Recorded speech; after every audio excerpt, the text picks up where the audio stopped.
Good afternoon, students. Myself, Jitendra Kumar. We will discuss about the teaching, या meaning and AIIMS of teaching. आज हम लोग शिक्षण का अर्थ और उसके उद्देश्य के बारे में पढ़ेंगे। मैं शुरू करूं उसके पहले आप सभी से मेरा एक निवेदन है कि आप हमारे चैनल इंस्पायर एक्सीलेंस इंस्टीट्यूट को अधिक से अधिक संख्या में सब्सक्राइब कर लीजिएगा।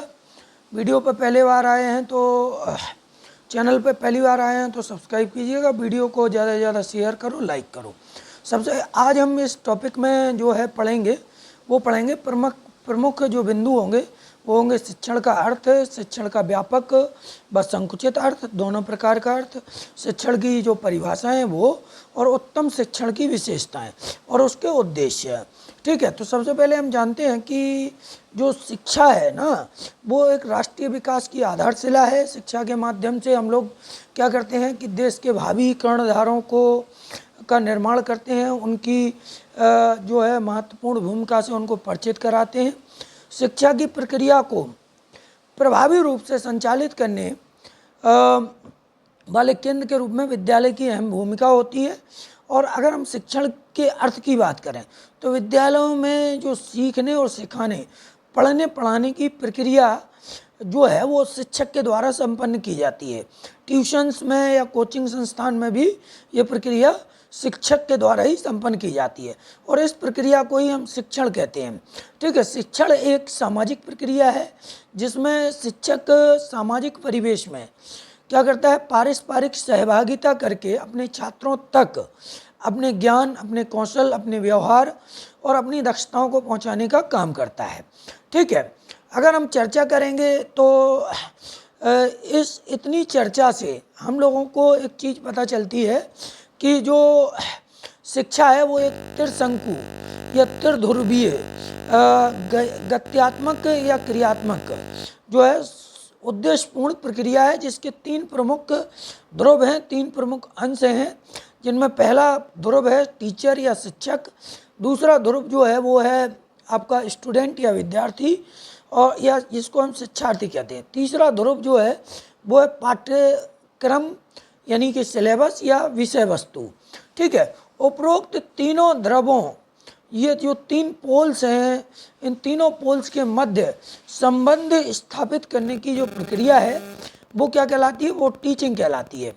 ठीक है, वो टीचिंग कहलाती है, वो जो है टीचिंग कहलाती है। ठीक, तो इन तीनों ध्रुवों के मध्य संबंध जो स्थापित करने की प्रोसेस है, प्रक्रिया है, वो शिक्षण है। तीनों पक्षों के मध्य संबंध स्थापित करने का काम जो होता है वो शिक्षक अपने शिक्षण के माध्यम से करता है और शिक्षण में इन तीनों पक्षों का होना आवश्यक होता है। मतलब जो भी टीचिंग है उसमें ये तीनों पक्ष ना हो तो टीचिंग अधूरी है। ये शिक्षक का होना यानी टीचर का होना आवश्यक है, स्टूडेंट का होना भी आवश्यक है और एक सिलेबस का होना भी आवश्यक है। ठीक है, शिक्षण का सामान्य अर्थ की बात करें अगर हम, तो शिक्षण का जो सामान्य अर्थ है वो ज्ञान का आदान प्रदान करना या तथ्यों का बोध कराना, वो ही शिक्षण है। विद्यालय में छात्र अकेले जो है ज्ञान प्राप्त नहीं करते हैं, बल्कि शिक्षक अपने ज्ञान को छात्रों तक पहुंचाने के लिए कक्षा में विभिन्न क्रियाकलापों को करता है। शिक्षण अधिगम की जो सामग्रियां हैं उनका उपयोग करता है और शिक्षण विधाओं जैसे कि खेल है, वार्तालाप है, प्रश्न है, वर्ण है, वर्णन, कहानी, कविता, TLM, ये सारी चीज़ों का सहारा लेकर के शिक्षक जो है अपने ज्ञान को छात्रों तक पहुंचाने का काम करता है और यही शिक्षण है। शिक्षण और अधिगम एक दूसरे के से संबंधित हैं, एक दूसरे के रिलेटिव हैं। शिक्षण तब तक अधूरा है जब तक कि सीखने वाले में अपने प्राप्त ज्ञान को जीवन में प्रयोग करने की क्षमता उत्पन्न नहीं हो जाती है, तब तक शिक्षण क्या है, वो अधूरा है। शिक्षण शब्द का प्रयोग प्राचीन काल से होता आ रहा है और इसकी सफलता सीखने वाले द्वारा अर्जित ज्ञान पर निर्भर है। शिक्षण उस समय ही होता है जब कुछ सीखा जाता है, तभी शिक्षण होता है। शिक्षण का के दो अर्थ हैं, व्यापक अर्थ है, एक संकुचित अर्थ है। अगर हम वाइडर मीनिंग ऑफ टीचिंग की बात करें, शिक्षण के व्यापक अर्थ की बात करें, तो शिक्षण के व्यापक अर्थ में शिक्षण मनुष्य के जीवन में, जिस तरीके से हम शिक्षा में कहते हैं कि वो जन्म से लेकर मृत्यु तक सीखने की एक निरंतर प्रोसेस है, इसी तरीके से शिक्षण मनुष्य के जीवन में निरंतर चलने वाली एक प्रक्रिया है, प्रोसेस है, जिसके अंतर्गत सभी व्यक्ति, वस्तुएं, वातावरण, साधन, माध्यम व घटनाएं व्यक्ति को जन्म से लेकर मृत्यु तक कुछ ना कुछ सिखाती हैं। मतलब शिक्षण में आदमी जन्म से लेकर मृत्यु तक कुछ ना कुछ सीखता है। उसका परिवार, उसका विद्यालय, उसका समाज, वातावरण, उद्योग, सिनेमा, राजनीति, कला, साहित्य, ये सब प्रत्यक्ष या अप्रत्यक्ष रूप से मनुष्य को कुछ ना कुछ सिखाने का काम करते हैं, कुछ ना कुछ शिक्षण करते हैं। इस प्रकार के शिक्षण में औपचारिक व अनौपचारिक दोनों प्रकार के साधनों से व्यक्ति जीवन भर सीखता है। शिक्षण के अगर हम संकुचित अर्थ की बात करें तो बालकों को ज्ञान, सूचना और जानकारी और परामर्श देना ही शिक्षण है संकुचित अर्थ में।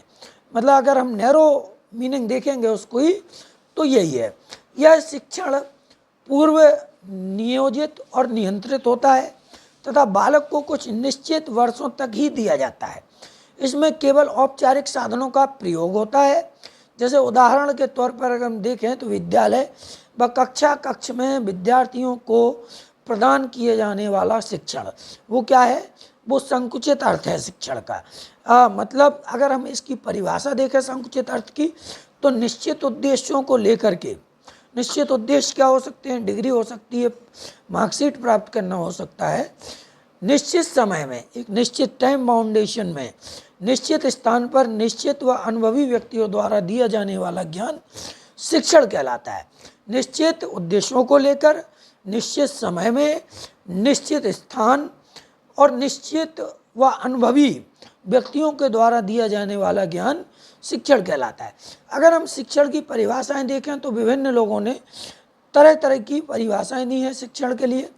शिक्षण का अर्थ डॉक्टर माथुर के अनुसार जो है, शिक्षण का अर्थ शिक्षार्थी या विद्यार्थी को ऐसे अवसर प्रदान करना है जिनसे विद्यार्थी अपनी अवस्था व प्रकृति के अनुरूप समस्याओं को हल करने की क्षमता प्राप्त कर सके, वह स्वयं योजना बना सके, प्लान कर सके और शैक्षिक सामग्री इकट्ठी करके उसे सुसंगठित रूप में प्रयोग कर सके तथा लक्ष्य को प्राप्त कर सके।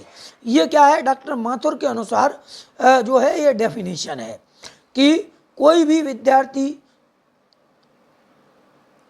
जब ऐसे अवसर प्राप्त करता है जिनमें वह अपनी अवस्था और प्रकृति के अनुसार समस्याओं को हल करने की क्षमता प्राप्त कर लेता है, स्वयं योजना बना लेता है, स्वयं से जो है अध्ययन सामग्री इकट्ठी करके उसका प्रयोग कर लेता है और अपने लक्ष्य तक पहुंच जाता है, उसको डॉक्टर माथुर ने शिक्षण कहा।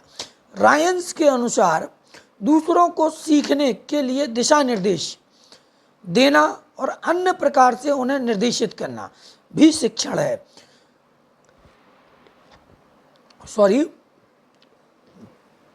दूसरों को सीखने के लिए दिशा निर्देशित करना और अन्य प्रकार से उनको निर्देशित करके जो निर्देशित करने की प्रक्रिया है वो शिक्षण है रायंस के अनुसार। योकम और सिम्पसन के अनुसार शिक्षण वह साधन है जिसके द्वारा समूह के अनुभवी सदस्य अपरिपक्व व छोटे सदस्य का जीवन से अनुकूलन करने में पथ प्रदर्शन करते हैं। मतलब अपने से छोटे और अपरिपक्व सदस्यों को जीवन में परिपक्व या पथ प्रदर्शन करने के लिए जो साधन उपयोग करते हैं हम लोग, वो शिक्षण कहलाता है। ठीक है, अब अगर हम देखें कि शिक्षण के जो अर्थ हैं, परिभाषाएं हैं, उनकी एक समरी देखें तो समरी क्या हो सकती है कि शिक्षण का अर्थ शिक्षक, विद्यार्थी व पाठ्यक्रम के मध्य संबंध को स्थापित करना ही है। ठीक है, शिक्षण क्या है, शिक्षक, विद्यार्थी और पाठ्यक्रम यानी सिलेबस के मध्य संबंध स्थापित करना। शिक्षण का अर्थ सूचना ज्ञान और जानकारी देना है। शिक्षण का अर्थ सिखाना व बालकों को अपने वातावरण के अनुकूल बनने में सहायता प्रदान करना है। शिक्षण शिक्षार्थी या विद्यार्थी को प्रेरित करने, उसको मार्गदर्शन प्रदान करने और क्रियाशील रखने की एक क्रिया है। शिक्षण तैयारी का एक साधन व सीखने का संगठन है। शिक्षण शिक्षक का स्वमूल्यांकन है, सेल्फ एवेल्युएशन ऑफ टीचर। ये है उत्तम जो शिक्षण की विधियां हैं, करेक्टरिस्टिक्स ऑफ गुड टीचिंग क्या होती हैं, तो इनको योकम और सिम्पसन ने अच्छे शिक्षण की, गुड टीचिंग की कुछ करेक्टरिस्टिक्स बताए।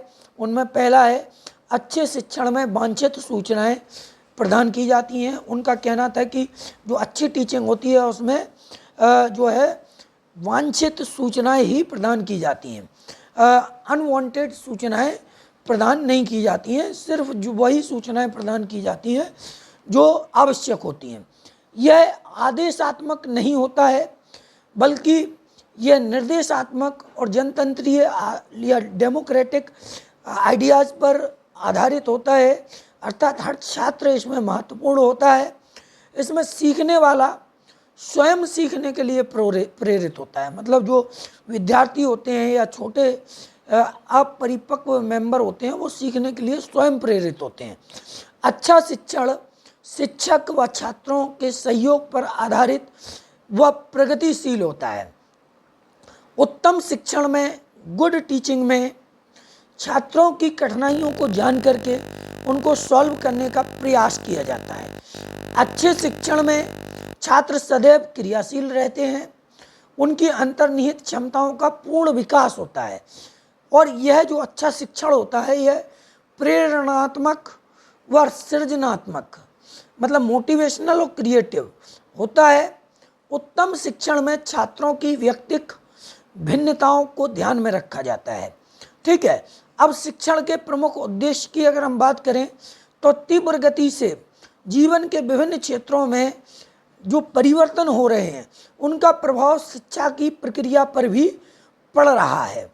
ठीक है, जिससे शिक्षा व शिक्षण के उद्देश्यों, विधियों, प्राविधियों, पाठ्यक्रम व शिक्षक की भूमिका में भी व्यापक बदलाव आया है। आज शिक्षण का मुख्य व प्रमुख उद्देश्य सीखने की प्रक्रिया को बालक के लिए रुचिकर, बालक के लिए आनंददायी, उसके लिए प्रभावी, व्यावहारिक और बोधगम्य बनाना है। ठीक है, जिससे बच्चे अपनी क्षमता के अनुसार विषय वस्तु को अच्छी तरह समझ सकें और उसका यथासमय प्रयोग कर सकें। ठीक है, अगर हम इसमें देखेंगे, ध्यान करने की एक बात है कि शिक्षण का उद्देश्य मात्र तथ्यों का स्मरणीकरण न होकर के दक्षता की प्राप्ति और ज्ञानात्मक, भावनात्मक, क्रियात्मक योग्यताओं का विकास करना है। ठीक है, रायवर्न के अनुसार शिक्षण का मुख्य उद्देश्य विद्यार्थी को इस योग्य बनाना है कि वह अपने जीवन में सफल हो सके और एक सफल सक्सेसफुल लाइफ को जी सके। ठीक है, शिक्षण का उद्देश्य शिक्षार्थियों को जीवन उपयोगी ज्ञान प्रदान करके उन्हें उनकी व्यक्तित्व यानी पर्सनालिटी, उनकी कैपेसिटी, क्षमताओं, एलिजिबिलिटी, योग्यताओं और कुशलताओं का अधिक से अधिक विकास करना है। ठीक है, अच्छी टीचिंग का उद्देश्य ये है। और शिक्षार्थियों या विद्यार्थियों को सीखने के लिए प्रोत्साहित करना होता है जिससे वे पढ़ने व अन्य कार्यों में रुचि ले सकें।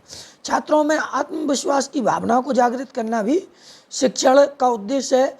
छात्रों की मूल प्रवृत्तियों को सही दिशा देना व उनमें स्वस्थ दृष्टिकोण का विकास करना भी शिक्षण का मुख्य उद्देश्य है, जिससे कि वे विश्व कल्याण में अपना महत्वपूर्ण योगदान दे सकें। जीविका अर्जन, मतलब जीविका का अर्जन करना प्रत्येक व्यक्ति के जीवन का महत्वपूर्ण अंग होता है। ठीक है, अतः छात्रों को भी हम कैसा बना सकें, स्वावलंबी बनाना और उनमें व्यावसायिक दक्षता का विकास करना भी शिक्षण का मुख्य उद्देश्य है। छात्रों में नेतृत्व क्षमता, नैतिक व सामाजिक मूल्यों का विकास करना, मोरलिटी और सोशल वैल्यूज का डेवलपमेंट करना भी शिक्षण का एक उद्देश्य है। छात्रों को स्वस्थ, स्वच्छता व अपने परिवेश के प्रति जागरूक बनाना भी शिक्षण का प्रमुख उद्देश्य है। छात्रों का मार्गदर्शन करना, क्योंकि उचित समय पर मार्गदर्शन सफलता दिलाने में सहायक होता है। ठीक है, छात्र छात्राओं को सक्रिय रखना और उनमें रचनात्मक दृष्टिकोण का विकास करना, क्रिएटिव थिंकिंग लाना, छात्रों की कठिनाइयों को सुदूर करना, अशुद्धियों का निवारण करना, यह भी जो है क्या है, शिक्षण का मुख्य उद्देश्य है। लास्ट जो है, छात्रों को अपने वातावरण के प्रति समायोजन स्थापित करना सिखाना और लोकतांत्रिक राष्ट्र के लिए जिम्मेदार नागरिक बनाना भी शिक्षण का मुख्य उद्देश्य है। तो साथियों, ये चैप्टर जो है शिक्षण के एम्स और शिक्षण की मीनिंग, मतलब शिक्षण का अर्थ और उसके उद्देश्य से संबंधित जो टॉपिक है वो बहुत महत्वपूर्ण टॉपिक है। बीटीसी प्रथम सेमेस्टर और टेट के लिए बहुत महत्वपूर्ण है, इसलिए सभी लोग वीडियो को ज़्यादा से ज़्यादा शेयर करें, लाइक करें। Thank you for watching this video.